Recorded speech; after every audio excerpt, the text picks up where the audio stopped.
السلام عليكم ورحمة الله وبركاته. إن الحمد لله نحمده ونستعينه ونستهديه ونستغفره ونعوذ بالله من شرور أنفسنا ومن سيئات أعمالنا. من يهده الله فلا مضل له ومن يضلله فلا هادي له. أشهد أن لا إله إلا الله وحده لا شريك له وأشهد أن محمدا عبده ورسوله. يا أيها الذين آمنوا اتقوا الله وقولوا قولا سديدا يصلح لكم أعمالكم ويغفر لكم ذنوبكم ومن يطع الله ورسوله فقد فاز فوزا عظيما. الحمد لله الذي بنعمته تتم الصالحات. ربنا آتنا من لدنك رحمة وهيئ لنا من أمرنا رشدا. اللهم آت نفسي تقواها وزكيها وأنت خير من زكاها أنت وليها ومولاها. Alhamdulillah, syukur pada Allah Azza wa Jalla kerana dengan rahmat dan juga limpah kurnia yang Allah Ta'ala berikan dapat kita bersama pada malam ni, dan insya-Allah kita akan sambung perbahasan daripada risalah Fiqhul Akbar karangan Al-Imam Abu Hanifah rahimahullahu taala.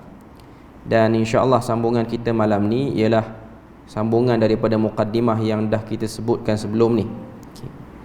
Mukaddimah kita sebelum ni kita fokus kepada pengenalan terhadap kitab Al-Fiqhul Akbar dan juga pengenalan ringkas Abu Hanifah tu siapa. Sebelum pada tu buku kita ni, risalah kita ni masih lagi ada. Jadi pada mana-mana yang belum ada dan belum dapatkan risalah ni, boleh dapatkan di almari sana tu. Dia ada beberapa naskah lagi. Termasuklah orang luar pun yang datang pun boleh ambil. Cuma yang orang luar tu dia duduk dalam kotak bawah tu. Dan ianya free, telah diinfak khusus oleh beberapa orang muhsinin. Jadi mana-mana orang yang nak ambil dia boleh ambil, dan dia boleh ikutilah kelas kita ni insya-Allah setiap hari Selasa di masjid ni kalau diizinkan. Dan juga kelas ni insya-Allah akan ada rakamannya live, dan kita akan susun rakaman ni part by part lah, macam yang dah susun pada sebelum ini, iaitu I'tiqad Imam Asy-Syafi'i oleh Syekhul Islam Ali bin Ahmad Al-Hakkari yang dah kita tamatkan beberapa minggu yang lalu. Jadi pada malam ni kita tengok insya-Allah pada muka surat yang ke-6 dan juga yang ke-7 masih lagi pengenalan ringkas Abu Hanifah dan juga guru-guru Abu Hanifah. Cuma sebelum daripada tu saya nak sebut beberapa perkara. Pertama, kitab Al-Fiqhul Akbar ataupun risalah Al-Fiqhul Akbar lil Imam Abi Hanifah ini antara risalah yang utama. Bila mana orang sebut tulisan Imam Abu Hanifah ataupun tulisan dalam mazhab Hanafi, ianya antara tulisan-tulisan yang popular. Selain pada tu ada, selepas daripada tu ialah namanya kitab Fiqhul Absat ataupun Fiqhul Awsat. Ini pun berkaitan dengan akidah, pun ditulis oleh Al-Imam Abu Hanifah. Selain pada itu ialah Al-Wasiyah, Ta'lim wal Muta'allim. Ini ialah risalah-risalah akidah yang ditulis oleh Al-Imam Abu Hanifah. Yang mana kita tahu kitab Al-Fiqhul Akbar ini datang daripada riwayat anak Imam Abu Hanifah, iaitu Hammad bin Abi Hanifah. Dan Al-Fiqhul Akbar maksudnya ialah kefahaman yang utama. Al-Fiqhu maksudnya ialah Al-Fahmud Daqiq, memahami dengan jelas. Itu maksud Al-Fiqhu. Al-Akbar ialah yang paling utama ataupun yang paling besar. Maknanya nak sebut kepada kita sini, walaupun kitab ni namanya Al-Fiqhu, ia bukannya kitab fiqh dalam bab ibadat, muamalat yang kita faham. Sebab sebahagian masyarakat ataupun sebahagian orang dia akan faham Al-Fiqhu dengan makna fiqh, iaitu fiqh dalam ibadat, dalam muamalat dan lain-lain lah, munakahat, cabang-cabang daripada fiqh itu. Tapi dia duduk di bawah satu perkataan yang lebih umum, al-fiqhu bermakna al-fahmu, iaitu dengan makna memahami suatu isu dengan betul. Dan yang diutamakan sini ialah berkenaan dengan isu akidah. Bila mana Al-Imam Abu Hanifah dia sebut akidah ini dengan al-fiqhul akbar, maknanya yang selepas daripada itu ataupun yang selain daripada akidah, ianya disebut dengan nama al-fiqhul asghar ataupun fiqh yang kecil. Tapi kita taklah sebut perkataan tu sebab bila mana sebut fiqh yang kecil ni, orang akan nampak ianya kecil sungguh. Tapi ianya juga penting, iaitu dalam ibadat, muamalat, munakahat dan lain-lain lah. Okay. Cuma risalah ini menariknya, ianya telah dikembangkan. Risalah Al-Fiqhul Akbar oleh Al-Imam Abi Hanifah ni, ianya telah dikembangkan oleh satu orang tokoh yang besar dalam mazhab Hanafi, iaitu tokoh yang bernama Abu Ja'far At-Tahawi. Abu Ja'far At-Tahawi ni wafat pada tahun 321 Hijrah. Imam Abu Hanifah wafat 150. Abu Ja'far At-Tahawi lahir 238, wafat 321. Maknanya dari segi jarak masa, Abu Ja'far At-Tahawi ni terkemudian daripada Imam Abu Hanifah, dan dia memang tak sempatlah berjumpa dengan Imam Abu Hanifah. Okay. Cuma saya nak katanya, Imam At-Tahawi ni terkenal dengan kitab beliau dalam bab akidah yang dinamakan dengan nama Aqidah At-Tahawiyah. Daripada kitab Aqidah Tahawiyah tu berkembang perbahasan akidah selepas daripada tu. Cuma nak katanya antara sebab datangnya Aqidah Tahawiyah ni kerana Imam Abu Ja'far At-Tahawi dia banyak ambil nukilan-nukilan daripada kitab Al-Fiqhul Akbar oleh Al-Imam Abu Hanifah ni. Jadi para ulama daripada kalangan Al-Hanafiyah, maknanya daripada kalangan mazhab Hanafi ni, mereka mengembangkan risalah Fiqhul Akbar. Sebab tu kau tengok daripada Fiqh Akbar keluar Aqidah Tahawiyah. Daripada Aqidah Tahawiyah ni yang ditulis oleh Abu Ja'far At-Tahawi, tulis pula lepas pada tu syarah Aqidah Tahawiyah oleh Ibn Abil Izz Al-Hanafi. Maknanya semua tu ialah mazhab Hanafi lah. Okay. Jadi nak sebut pada kita bahawasanya imam-imam mazhab, walaupun mereka terkenal dengan mazhab fiqh, iaitu mazhab dalam bab ibadat, dalam bab muamalat, tapi mereka juga cenderung untuk membahas bab berkaitan dengan akidah. Okay. Jadi ini ialah benda-benda utama, benda-benda basic yang kita kena tahu, supaya bila mana kita sebut tentang kecenderungan para imam terhadap akidah, ianya bukan benda yang asing, tapi ianya ialah benda yang memang jelas dan memang ada wujud dalam perbahasan ilmu yang dibuat ataupun yang disebut oleh para imam muktabar, khususnya iaitu para imam empat mazhab ni. Okay. Jadi kita tengok muka surat yang ke-6, kita baca sepintas lalu saja. Pengenalan ringkas Abu Hanifah. Nama sebenar Abu Hanifah, wafat 150 Hijrah, ialah An-Nu'man bin Thabit bin Zuta bin Mah At-Taimi Al-Kufi. Beliau dilahirkan di Kufah, di Iraq pada tahun 80 Hijrah, iaitu pada zaman pemerintahan Khalifah Abdul Malik bin Marwan, iaitu Khalifah Abbasiyah. Menurut Al-Hafiz Al-Zahabi, beliau berasal daripada keturunan Parsi, maknanya berasal daripada keturunan bukan Arab. Lahir pada tahun 80 Hijrah pada zaman sigar sahabat, iaitu sahabat-sahabat yang kecil. Sigar sahabat ni maksudnya ialah sahabat-sahabat yang hidup pada zaman kehidupan ataupun pada waktu Nabi hidup. Umur dia orang tu ialah umur kanak-kanak ataupun umur remaja. Okay. Jadi waktu Imam Abu Hanifah ni lahir, yang hidup waktu tu ialah sahabat-sahabat yang umur muda zaman Nabi hidup. Bukan maknanya waktu Imam Abu Hanifah tu lahir, sahabat tu umur dia muda. Tapi waktu dia hidup tu, yang tinggal syaki baki ialah sahabat-sahabat yang muda pada zaman Nabi hidup dulu. Okay. Iaitu sahabat yang kecil pada saat kewafatan Rasulullah sallallahu alaihi wasallam. Dan beliau sempat melihat Anas bin Malik di Kufah, tapi tak sempat belajar. Sempat tengok Anas bin Malik. Memang Anas bin Malik ni dia punya tempat dakwah dia ialah di Kufah.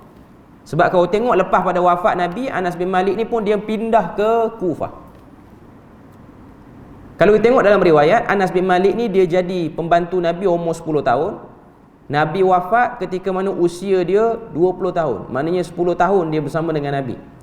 Awal-awal mak dia Rumaisah binti Milhan. Rumaisah binti Milhan ni ialah seorang sahabat perempuan, ibu kepada Anas bin Malik. Okay. Dia hantar kepada Nabi Anas bin Malik dan dia minta supaya Nabi doakan kebaikan kepada anak dia Anas bin Malik ni, dan diberikan Anas bin Malik ni untuk khidmat pada Nabi. Lalu Nabi doakan beberapa perkara kepada Anas bin Malik. Antara doa Nabi ialah Allahumma akthir malahu wa waladahu wa atil umrihi waghfir lahu. Ya Allah, engkau panjangkanlah, engkau banyakkanlah zuriat dan harta Anas bin Malik, engkau panjangkan usianya dan engkau ampunkan dosanya. 4 perkara Nabi minta, dan kita tengok dalam kehidupan Anas bin Malik ni, dia dapat apa yang Nabi SAW doakan kepada dia. Dia wafat ketika mana usianya 99 tahun, sebahagian pendapat ada kata 110 tahun. Dia antara sahabat yang panjang usia, meninggalkan anak hampir 100 orang, lelaki sahaja. Perempuan tak dapat dikesan dalam teks. Maknanya anak lelaki dia, bilangan dia 100 orang, daripada hasil perkahwinan dia dengan isteri yang sah dan juga daripada hamba-hamba lah. Jadi bilangan yang sangat ramai, dan kesemuanya ialah alim ulama yang bertebaran di bumi Kufah. Dan sebahagian besar tanah Kufah itu ialah milik pada Anas bin Malik.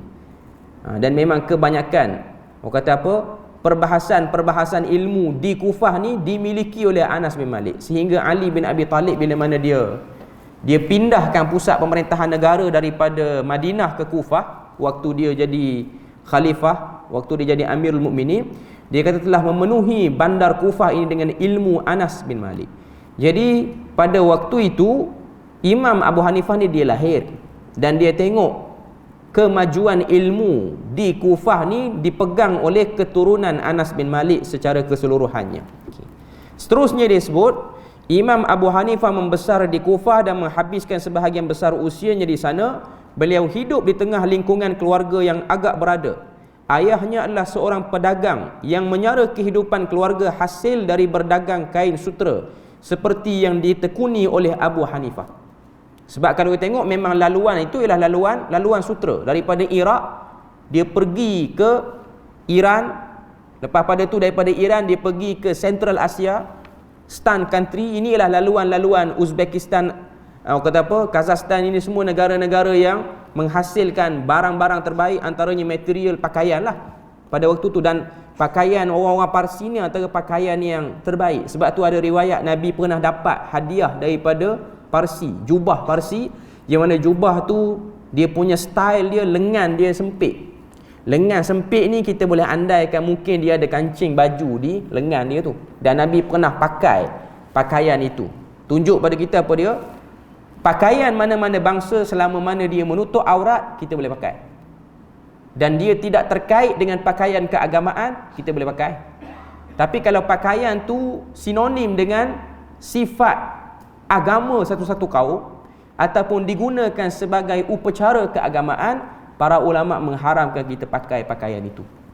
Contoh, pakai kain berwarna oranye, tak ada warna lain, macam yang dipakai oleh sebahagian Sami Buddha, kita tak pakai. Ataupun kita pakai pakaian-pakaian yang orang kata apa, sinonim dengan upacara tertentu. Contoh, berkabung pakai warna hitam semua. Ini bukan daripada syariat yang disuruh. Walaupun benda ni dia berkait dengan protokol sikit lah. Bila mana berkait dengan protokol ni, orang akan soalkan benda ni. Tapi yang pastinya dalam syariat tidak ada. Ada setengah-setengah orang dia pakai warna hitam, ataupun dia pakai warna putih. Macam Hindu, kematian dia akan pakai putih semua. Kalau macam Kristian dia akan pakai hitam semua. Bahkan dalam Kristian pun asalnya benda tu tidak ada. Ia datang mutaakhir, dia datang ujung-ujung dah. Dan itu ialah celupan daripada pagan. Maknanya orang Eropah sebelum terima Kristian, itu ajaran dia orang. Okay. Jadi pakaian-pakaian yang menyerupai kaum tertentu kita tak pakai. Contoh, pakai serban menyerupai Sikh, kita tak pakai. Sebab tu para ulama di India, Maulana hadis yang mengajar di pusat pengajian di India, mereka tidak mengenakan serban jenis lilit, sebab ianya menyerupai Sikh, agama Sikh. Sebab tu kalau tengok, ini ialah fiqh dalam melihat di mana yang utama, mana yang tidak utama. Tapi kalau pakaian tu umum, Tidak ada apa-apa masalah untuk kita pakai selama mana ianya tidak menyebabkan orang pelik tengok pada kita, dan juga ianya tidak terbabit dengan pakaian keagamaan orang. Okay. Jadi Imam Abu Hanifah ni, keluarga dia datang daripada pedagang kain lah, berdagang kain sutera. Pada masa itu, sebilangan kecil sahabat Nabi masih hidup. Di antaranya adalah Abdullah bin Abi Aufa yang berada di Kufah. Abdullah bin Abi Aufa ni dia pro kepada Ali bin Abi Talib bila mana berlaku pertelingkahan antara Muawiyah dan Ali. Seterusnya ialah Sahal ibn Sa'ad As-Sa'idi. Kemudian As-Sa'ib ibn Yazid, Anas bin Malik, sahabat terkenal banyak meriwayatkan hadis yang kemudian menetap di Basrah, dan Abu Tufail Amir bin Wathilah adalah sahabat terakhir yang meninggal dunia. Maknanya dia sempat dengan sahabat-sahabat ni. Abu Hanifah tidak sempat belajar dengan dari mana-mana sahabat maupun mengambil periwayatan daripada mereka. Bagaimanapun, ulama hadis dan sejarawan bersetuju bahawa beliau telah melihat beberapa orang daripada mereka. Ini bermaksud bahawa sekurang-kurangnya secara istilah beliau telah masuk dalam kategori tabi'in. Sebab tabi'in ni orang yang sempat tengok sahabat, beriman dengan ajaran yang dibawa oleh sahabat iaitu Islam, dan mati di atas ajaran itu. Ini merupakan satu kehormatan yang tidak dimiliki oleh pengasas mazhab fiqh yang lain sezaman dengannya. Maknanya orang lain tak dapat kelebihan ini. Seperti Al-Imam Al-Auza'i, Sufyan Al-Thawri, Laith bin Sa'ad dan juga Imam Malik bin Anas. Semua ni jadi tabi'ut tabi'in, tak jadi tabi'in. Yang jadi tabi'in hanyalah Imam Abu Hanifah. Muka surat 7, guru-guru Abu Hanifah. Zaman Imam Abu Hanifah adalah era perkembangan ilmu, dan beliau berada di tengah-tengah para ulama, dan beliau sendiri selalu bermusafir ke pusat keilmuan tersohor pada zaman tersebut seperti Basrah, Mekah dan Madinah. Yang mana kita tahu pada zaman ini dua madrasah ataupun dua aliran pemikiran di Iraq dan juga di Hijaz. Kufah dan Basrah disebut sebagai madrasah Ahlul Ra'i, pusat intelektual tapi dari segi pemikiran. Maknanya banyak nas-nas akan ditimbang dengan ijtihad, ataupun dengan qiyas. Itu sumber-sumber hukum lah. Kemudian Ahlu Hijaz, orang Mekah, orang Madinah, mereka digelar sebagai Ahlul Athar. Mereka ni banyak sumber, banyak hadis. Ulama-ulama hadis ataupun riwayat-riwayat hadis banyak di tempat diorang. Abu Hanifah mempunyai ramai guru. Antara guru yang banyak mempengaruhi beliau dalam pembinaan keintelektualan ialah Amir Asy-Sya'bi. Ini salah seorang tokoh dalam hadis sebenarnya, yang wafat pada tahun 104 Hijrah. Dan juga Hammad bin Abi Sulaiman. Sebab tu dia beri nama anak dia Hammad. Anak Imam Abu Hanifah ni nama dia Hammad sebab dia terkesan dengan guru dia yang bernama Hammad. Beliau secara konsisten belajar dan melazimi halaqah gurunya Hammad selama 18 tahun. Nanti kita akan tengok cerita dia. Dia bukan belajar pada usia awal, dia belajar pun dah usia hampir dewasa dah. Menurut Az-Zahabi, Hammad bin Abi Sulaiman adalah faqih Iraq. Beliau meriwayatkan hadis daripada Anas bin Malik dan mendalami agama melalui Ibrahim An-Nakhai. Ibrahim An-Nakhai ini ialah tokoh besar ataupun hebat dalam bidang hadis, yang mana murid dia yang terkenal ialah Imam Al-A'mash, iaitu Imam Sulaiman ibn Mihran. Ibrahim An-Nakhai ini dia buta di akhir hayat dia. Orang Kufah yang paling alim dalam fiqh ialah Ali bin Abi Talib dan Abdullah bin Mas'ud. Ini dua orang sahabat lah. Murid mereka berdua yang paling alim ialah Alqamah, iaitu daripada Abdullah bin Mas'ud, sahabat Nabi, dan juga Ali bin Abi Talib ni turun tabi'in, nama dia Alqamah. Murid Alqamah yang paling alim adalah Ibrahim, dan murid Ibrahim yang paling alim ialah Hammad. Jadi Alqamah, Ibrahim An-Nakhai, lepas pada tu Hammad. Lepas Hammad baru Imam Abu Hanifah ataupun An-Nu'man bin Thabit. Anak murid Hammad yang paling alim adalah Abu Hanifah. Alqamah ni ialah Alqamah tabi'in. Kena tanda tu. Orang ingat nanti Alqamah sahabat Nabi. Dan ia bukan Alqamah yang tak boleh mengucap dalam hadis yang tak betul tu. Hadis tu ada pertikaian sikit di kalangan para ulama. Kita sebut lain kali. Lepas daripada tu dia kata, yang paling alim daripada kalangan murid beliau ialah Abu Yusuf dan Muhammad bin Hasan Asy-Syaibani. Jadi sekarang ni dia terang pada kita tokoh-tokoh bermula pada sahabat sampai kepada anak murid Imam Abu Hanifah. Okay. Ali bin Abi Talib, Amirul Mukminin. Kemudian sahabat yang kedua ialah Abdullah bin Mas'ud. Kedua-dua ni tokoh hebat di Iraq pada waktu itu. Kedua-dua ni seorang tabi'in belajar daripada dia, nama dia Alqamah. Okay. Daripada Alqamah turun ilmu tu kepada Ibrahim An-Nakhai.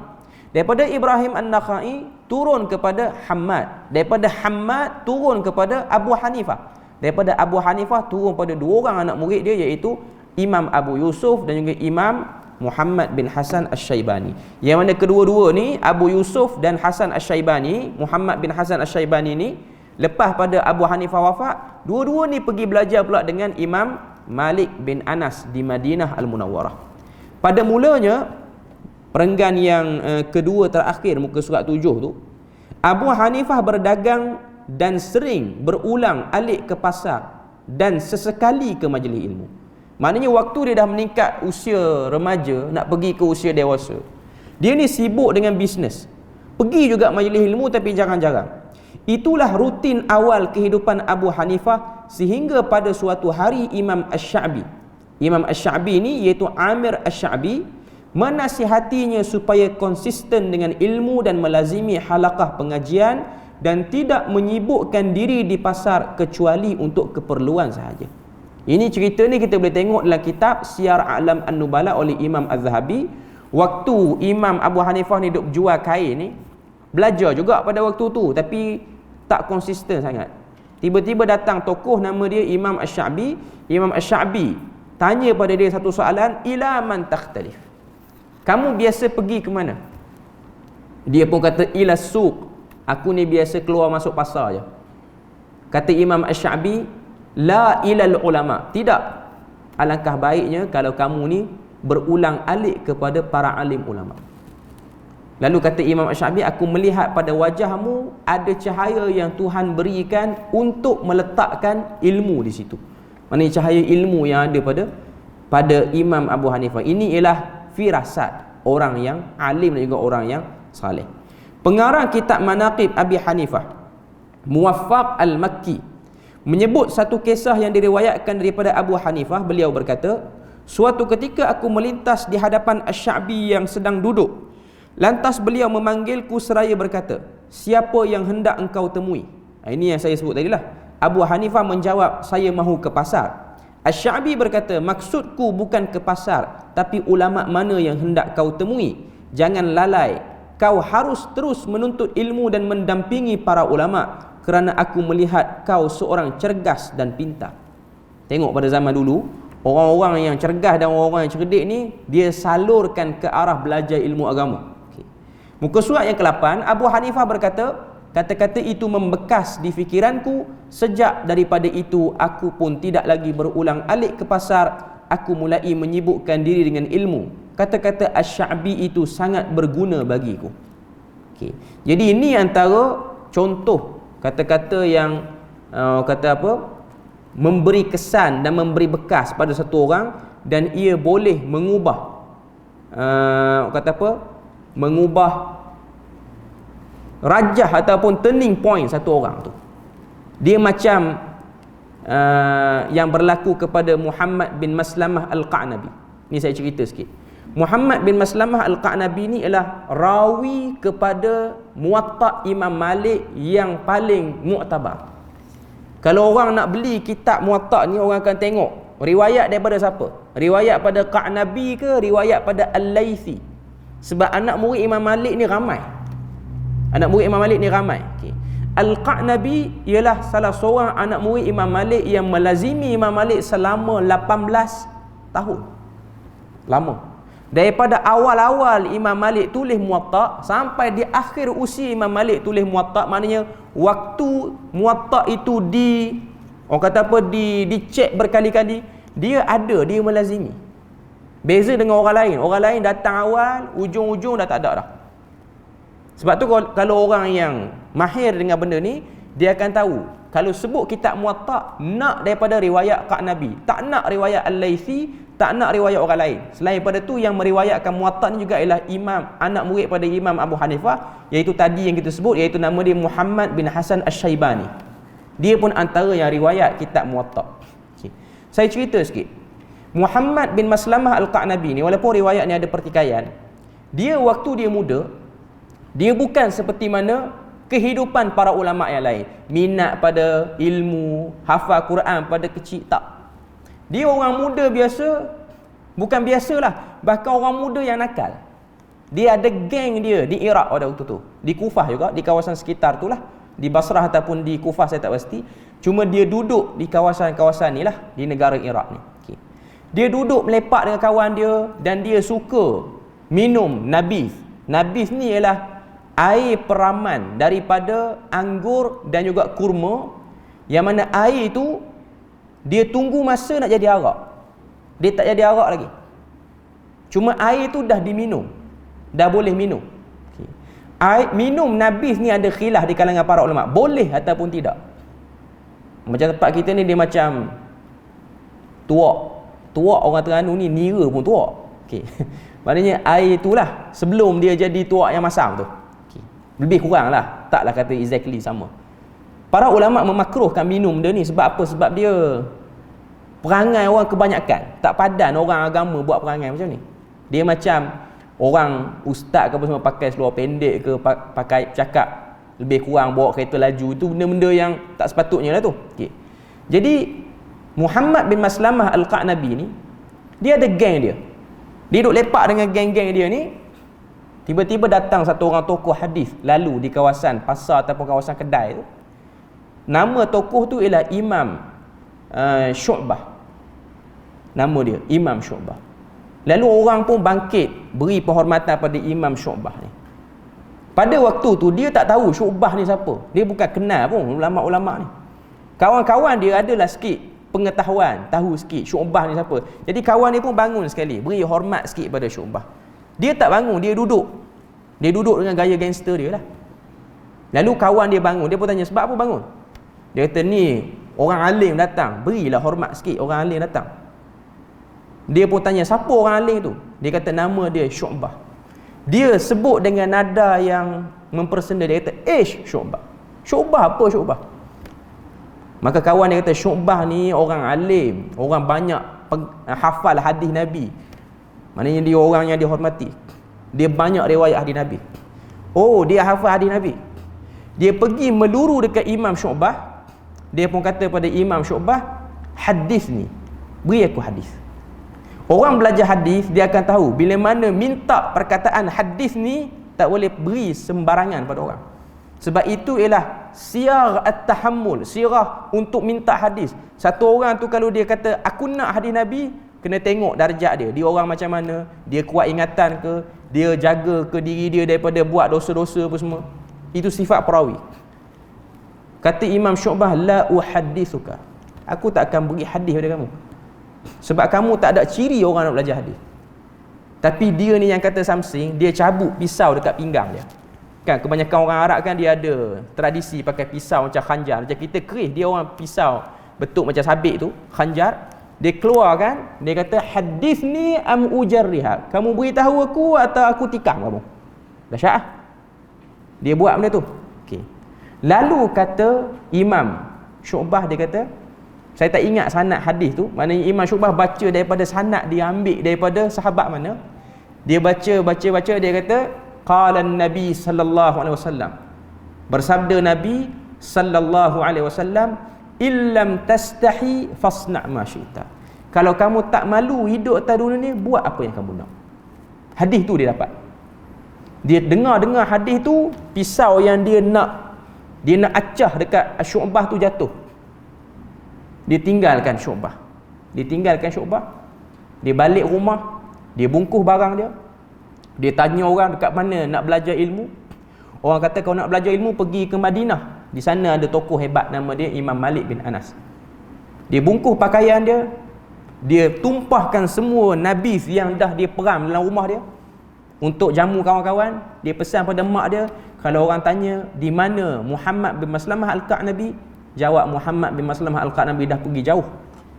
Dia pergi belajar dengan Imam Malik bin Anas, tok guru pada Imam Syafi'i. Melazimi Imam Malik selama 18 tahun. Dan akhirnya menjadi tokoh ilmu. Turning point dia dengar satu hadis saja. turning point dia. Sebab tu dalam hadis Nabi kata, siapa-siapa yang mendengar hadis pada aku, dia faham elok-elok, Allah Ta'ala akan cerahkan wajahnya. Maksudnya ada keberkatan pada pembacaan hadis. Okay. Jadi bila mana dia tu belajar lama dengan Imam Malik sampai 18 tahun, sehingga dia gelar sebagai rahib. Rahib ni maksudnya orang yang melazimi Imam Malik, kuat buat ibadah. Sehingga orang tanya pada dia, kamu ni orang kampung mana sebenarnya? Orang tanya pada dia, orang Madinah tanya pada dia. Dia pun kata, aku ni daripada kawasan Iraq. Orang Madinah kata, di Iraq ni ada orang alim nama dia Syu'bah. Teringat cerita lama. Ada orang alim hadis sama hebat juga dengan Imam Malik ni, nama dia Syu'bah. Kamu datang belajar dengan Imam Malik ni, takkan tak pernah belajar satu pun dengan Imam Syu'bah? Dia teringat cerita lama. Dia kata, aku nak belajar tapi dia tak suka kat aku. Dia tak nak cerita habis. Waktu anak dia tanya, ada tak hadis riwayat dengan Imam Syu'bah? Ada. Iaitu hadis yang waktu dia acah nak tikam kawan tu lah. Ada satu je hadis tu. Orang tanya, orang asal tanya, sebab apa satu je? Tak padan, duduk kampung, sekampung, satu je dia. Dia kata, Imam Syu'bah dia tak suka aku tu. Tapi sebenarnya dia ada cerita yang tak elok lah di belakang tu. Maknanya dia tu bukan orang yang baik pada waktu itu. Sama juga dengan Imam Abu Hanifah. Tapi Imam Abu Hanifah ni dia bukanlah satu orang yang gangster. Dia cuma sibuk dengan bisnes dia. Sibuk dengan bisnes dia. Dia dapat nasihat daripada Imam Asy-Sya'bi, baru dia berubah jadi tokoh yang hebat. Okay. Tu saya tambah sikit lah, nak bagi nampak orang kata apa kesan nasihat daripada orang yang baik. Sebab tu hari Ahad baru ni kan, kita kuliah subuh sini kita bahas da'watul anbiya, doa para nabi tu, doa Nabi Yusuf. Apa doa Nabi Yusuf? Nabi Yusuf kata, tawaffani muslima wa alhiqni bis salihin. Wafatkan aku dalam keadaan menyerah diri padamu dan kelilingi aku dengan orang saleh. Sebab ada kebaikan. Bila mana dikelilingi oleh orang saleh ni dia bercakap, dia keluarkan satu-satu perkataan tu daripada amalan dia, daripada keikhlasan dia. Perkataan dia tu kadang-kadang boleh memberi kesan pada kehidupan kita. Sebab tu surrounding yang elok ialah satu benda yang perlu dicari oleh manusia. Sebab tu dalam agama ni dia suruh kita hijrah untuk mencari persekitaran yang baik. Benda tu ada. Dan Nabi dah tunjukkan contoh. Nabi keluar daripada Mekah pergi ke Madinah dan Nabi tak patah balik dah ke Mekah. Bahkan Madinah itu jadi makin hebat, makin hebat. Bukan nak kata Mekah tu tak hebat, cuma nak kata, nak tunjuk pada kita manusia dia perlu melakukan perubahan untuk dia buat turning point untuk naikkan darjat dia. Seterusnya kita tengok murid-murid Abu Hanifah, muka surat 8. Murid-murid Abu Hanifah terlalu ramai dan terdiri daripada pelbagai latar belakang. Abul Wafa Al-Qurashi, ini daripada kalangan Arab lah, Quraisy. Al-Qurashi ni ialah Quraisy. Menyatakan murid Abu Hanifah hampir mencecah 4,000 orang. Ramai lah. Ibnu Hajar Al-Haytami, ini ialah tokoh dalam mazhab Syafi'i, pula berpendapat muridnya seramai 800 orang. Sebab apa jadi 4,000, yang ni kata 400? Anggaran. Maknanya tengoklah majlis, kita anggarlah lebih kurang macam tu. Di kalangan mereka ada yang sanggup bermusafir daripada tempat yang jauh semata-mata mengambil ilmu daripada beliau. Antara murid beliau yang terawal dan terkenal iaitu Zufar bin Al-Huzail, salah seorang tonggak mazhab beliau. Zufar bin Al-Huzail wafat 158, 8 tahun selepas daripada kewafatan Abu Hanifah dia wafat. Dia punya kedudukan macam Imam Al-Muzani bagi Imam Asy-Syafi'i, tonggak dalam mazhab Syafi'i. Cuma Imam Muzani ni dia hidup lama lepas daripada Imam Syafi'i wafat tahun 204. Zufar bin Huzail ni dia hidup tak lama. Sebab tu nama dia kita tak berapa kenal sangat. Okay. Yang kedua ni dia agak terkenal lah. Abdullah bin Mubarak. Abdullah bin Mubarak ni terkenal, cuma dia lebih terkenal dalam bidang hadis. Tapi dia tu anak murid kepada Abu Hanifah. Yang ketiga, Ya'qub bin Ibrahim bin Habib Al-Ansari, wafat 182, yang terkenal dengan gelaran Abu Yusuf ataupun Imam Abu Yusuf. Beliau adalah murid utama yang mengembangkan kaedah mazhab Abu Hanifah dan beliau juga seorang qadi. Dia ni lah yang pergi belajar dengan Imam Malik. Dia digelar imam sebab dia tu dapat jawatan sebagai qadi, dan dia juga antara orang yang bertanggungjawab menyusun kembali qawaid ataupun kaedah-kaedah dalam mazhab Abu Hanifah. Sebab Tok Guru ni dia sebut anak murid yang analisis. Okay. Jadi ini ialah Imam Abu Yusuf, ataupun nama betul dia adalah Ya'qub bin Ibrahim bin Habib Al-Ansari. Yang keempat, Muhammad bin Al-Hasan Asy-Syaibani, ni pun murid kepada Imam Malik bin Anas, wafat 189 Hijrah. Salah seorang murid utama selepas Abu Yusuf yang berperanan sebagai arkitek mazhab dengan menulis kitab-kitab. Maknanya dia yang tulis kitab dan yang kembangkan pandangan-pandangan dalam mazhab Abu Hanifah. Antara kitab beliau ialah Al-Athar dan Muwatta Imam Malik yang diriwayatkan oleh beliau, yang mencatatkan komentar beliau dan merekodkan juga pandangan Abu Hanifah. Jadi dua orang ni, yang ketiga dengan yang keempat ni, Abu Yusuf dengan Muhammad bin Hasan Asy-Syaibani ni, dia ialah murid kepada dua orang tokoh dalam empat mazhab tu, iaitu murid pada Abu Hanifah, murid juga kepada Imam Malik bin Anas. Imam Muhammad bin Hasan Asy-Syaibani ni guru juga kepada Imam Asy-Syafi'i. Jadi kita tengok hubung kait antara imam mazhab ni cukup-cukup jelas lah. Jadi kesemua imam-imam mazhab ni memang berdiri di atas nas yang sahih. Mereka berdiri di atas ilmu yang benar. Cuma pandangan masing-masing mengikut kaedah masing-masing dan suasana sekitar menyebabkan fatwa berbeza di antara satu sama lain. Kehebatan murid-muridnya dan jumlah mereka yang ramai ini menunjukkan bahawa Abu Hanifah adalah seorang ilmuwan yang memiliki kesungguhan dan ketekunan dalam mendidik para muridnya. Ilmu yang diwarisi daripada beliau kemudian disebar oleh murid beliau dan berkembang pesat di serata tanah Arab, sehingga pemikirannya terbentuk menjadi sebuah mazhab yang tersendiri dan unggul. Sebab tu dalam populasi dunia sekarang ni, mazhab Abu Hanifah ialah mazhab yang paling banyak dan ramai dipegang oleh Muslim di dunia, terutamanya di dua negara, iaitu India dan Pakistan, ataupun kita sebut sebagai benua India keseluruhannya lah, memegang mazhab Abu Hanifah. Dan dia orang punya pegang mazhab Abu Hanifah ni macam orang Melayu dengan Syafi'i tak nak tinggal mazhab lain langsung. Dan yang kedua ialah Al-Atrab, bangsa Turki, mereka pun pegang mazhab Abu Hanifah. Yang ketiga ialah Cina. Cina pun pegang mazhab Abu Hanifah. Dia dua, satu Malikiyah, satu Al-Hanafiyah. Dan Nusantara ni memang majoriti daripada mazhab Syafi'i, sebab kedatangan pedagang daripada belah Yaman yang menyebarkan fahaman itu, ataupun amalan mazhab tu. Cuma nak katanya mazhab Abu Hanifah ni lah mazhab yang paling meluas di dunia ni lah. Dan di Malaysia ni, walaupun kita taklah sinonim dengan mazhab Abu Hanifah dari segi ibadat, kita banyak guna produk-produk perbankan dalam bank hari ni ialah daripada pendapat mazhab Abu Hanifah. Yang kita duk buat pinjaman kereta, pinjaman rumah apa semua tu, itu semua datang daripada fatwa Abu Hanifah. Hatta pembelian online Shopee, Lazada pun berdiri di atas mazhab Abu Hanifah, yang kita boleh tengok dikemukakan oleh satu orang tokoh dalam mazhab besar, dalam mazhab Abu Hanifah yang besar, iaitu Imam Al-Kasani dalam kitab dia Al-Bada'i'us Sana'i. Bada'i'us Sana'i ini adalah kitab tonggak juga dalam mazhab Abu Hanifah, macam Majmu' Syarah Muhadzab. Ketokohan Abu Hanifah dalam bidang akidah, surat yang ke-9. Abu Hanifah adalah tokoh yang menjulang tinggi dalam sejarah awal ilmu-ilmu Islam. Beliau adalah antara tokoh awal yang menggunakan kaedah pembinaan hukum yang diakui secara konsisten dan mengumpulkan fatwa-fatwa hukumnya secara teratur sehingga terbentuk sebuah mazhab aliran pemikiran fiqh yang terkenal dengan mazhab Hanafi. Mazhab yang diasaskan atas kaedah yang mantap itu menjadi satu mazhab fiqh yang paling banyak diamalkan di dunia Islam. Selain sebagai tokoh berpengaruh dalam bidang fiqh mazhab, Abu Hanifah juga diiktiraf sebagai ulama besar dalam ilmu akidah.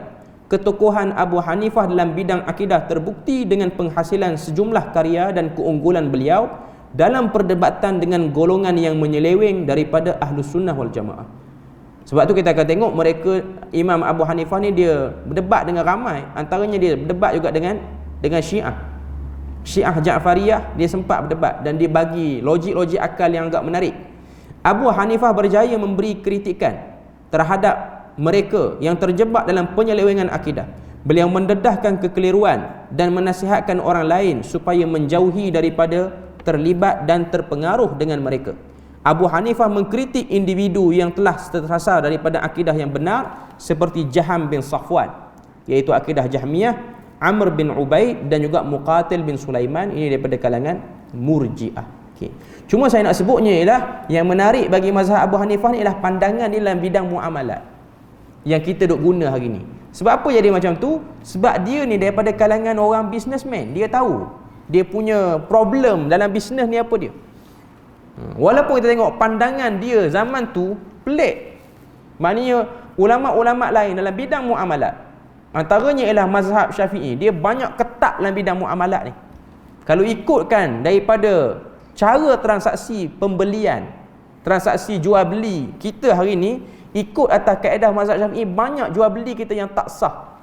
Tapi dengan sebab adanya mazhab Abu Hanifah ini menyebabkan benda tu berkembang, dan kita boleh tengok ruang-ruang yang dibuka oleh Imam Abu Hanifah berdasarkan ijtihad beliau. Ini ialah futuhat, pembukaan yang Allah Ta'ala beri pada dia. Dengan sebab dia ni terlampau, terbuka sangat dalam bidang ijtihad ni, sehingga orang kata dia ni tak berpegang dengan nas. Orang tuduh Imam Abu Hanifah ni tak berpegang dengan nas, sebab banyak sangat guna hujah akal. Bila mana dia pergi ziarah Madinah, ni ada riwayat, dia berjumpa dengan Al-Imam Muhammad Al-Baqir, kalau saya tak silap. Muhammad Al-Baqir ni ialah salah seorang daripada keturunan Nabi, dan dia ni masuk dalam 12 orang imam yang diimani oleh Syiah, imam 12. Dia sempat dengan Muhammad Al-Baqir. Muhammad Al-Baqir ni bukan Syiah lah, cuma Syiah angkat dia sebagai imam yang 12. Adalah senarai-senarai imam 12 tu, Muhammad Al-Baqir duduk dalam tu. Muhammad Al-Baqir kata, aku dengar orang kata kamu ni kuat sangat guna akal, tak guna nas. Jadi tanyalah Imam Abu Hanifah dengan Muhammad Al-Baqir ni beberapa soalan. Dan Imam Abu Hanifah dia nak tunjukkan dia pegang dengan nas, cuma cara dia tengok nas tu lain. Antara soalan-soalan yang diajukan oleh Imam Abu Hanifah kepada Imam Muhammad Al-Baqir, dia tanya kepada Imam Muhammad Al-Baqir, perempuan yang datang haid, bila mana dia nak salat, adakah dia perlu ganti ataupun tidak? Jawapannya, dia tak perlu gantilah. Dia tinggalkan salat dia tak salat lah waktu dia datang haid. Tapi untuk puasa dia kena ganti. Mazhab Abu Hanifah pun samalah. Mazhab Abu Hanifah pun sama, dia kata perempuan yang datang haid dia kena ganti puasa. Jadi kata dia kepada Imam Muhammad Al-Baqir, kalau kami mendahulukan akal, maka kami akan suruh ganti juga salat. Sebab antara puasa dengan salat, lagi besar salat pada puasa.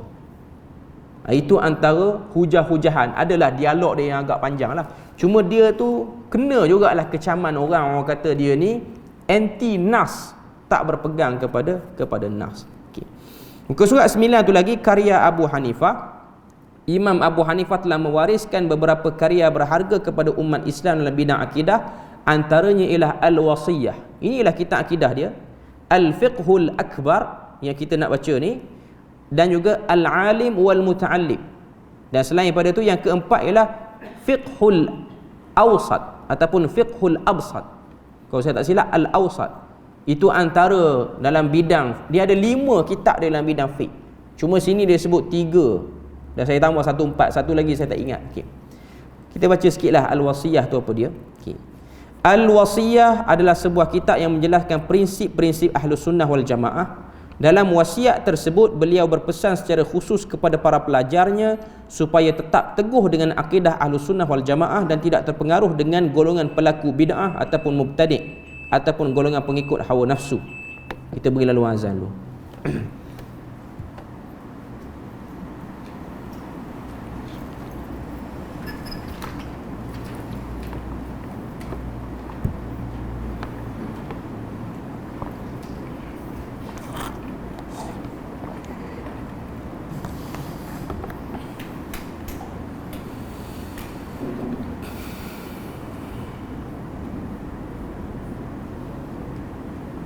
Allahu Akbar, Allahu Akbar, Allahu Akbar,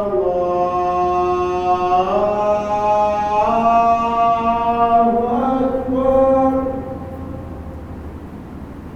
Asyhadu an la ilaha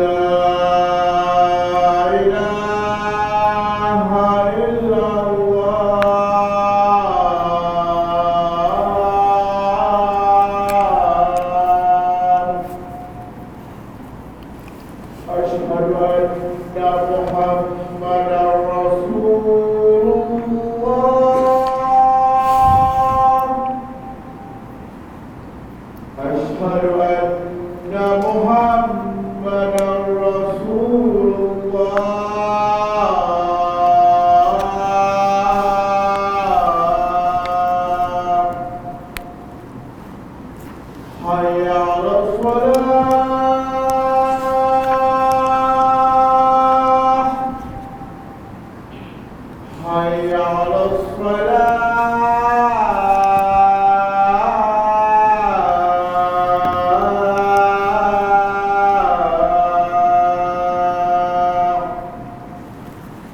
حي على الفلاح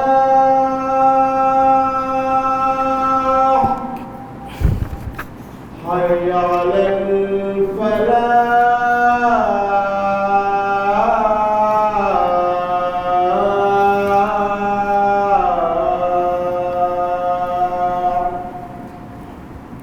الله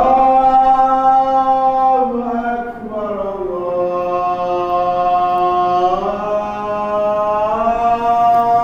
الله أكبر لا إله إلا الله.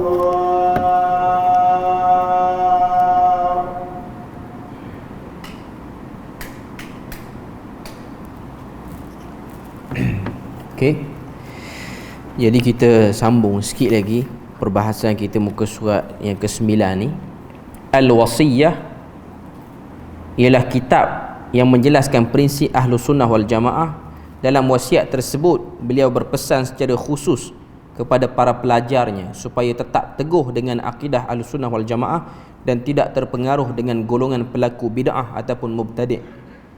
Mubtadi' bukan mubtadi'. Mubtadi' itu maksudnya orang yang baru berada pada peringkat permulaan. Sebutan ni ialah dengan ain, mubtadi'. Ataupun golongan pengikut hawa nafsu, al-ahwa. Sebanyak 12 prinsip yang dikemukakan oleh Imam Abu Hanifah dalam risalah ringkas ni. Kemudian yang kedua ialah al-alim wal muta'allim, kitab ringkas secara umumnya saya sebut. Ianya ialah himpunan soalan satu orang bernama Abu Muti' al-Balkhi. Dia tanya 45 soalan kepada Abu Hanifah berkenaan dengan golongan mulhid, iaitu golongan-golongan yang orang kata apa, mulhidin ni golongan-golongan yang musyrik ataupun yang kafir lah, yang menolak prinsip-prinsip beragama apa semua ni, juga ahli bid'ah secara umumnya. Jadi saya rasa kita berpada situ ialah kot untuk malam ni. InsyaAllah kita akan sambung pada muka surat 10 tu, penerangan sikit lagi tentang Al-Fiqhul Akbar dan penisbahan risalah ni. Kemudian kita akan masuk bahasan pertama, iaitu rukun iman secara ijmali. Jadi setakat tu saja perbahasan kita pada malam ni. Moga Allah Ta'ala beri rahmat dan berkat. Subhanakallahumma wa bihamdik, asyhadu an la ilaha illa anta wa astaghfiruka wa atubu ilaik. Wassalamualaikum warahmatullahi wabarakatuh.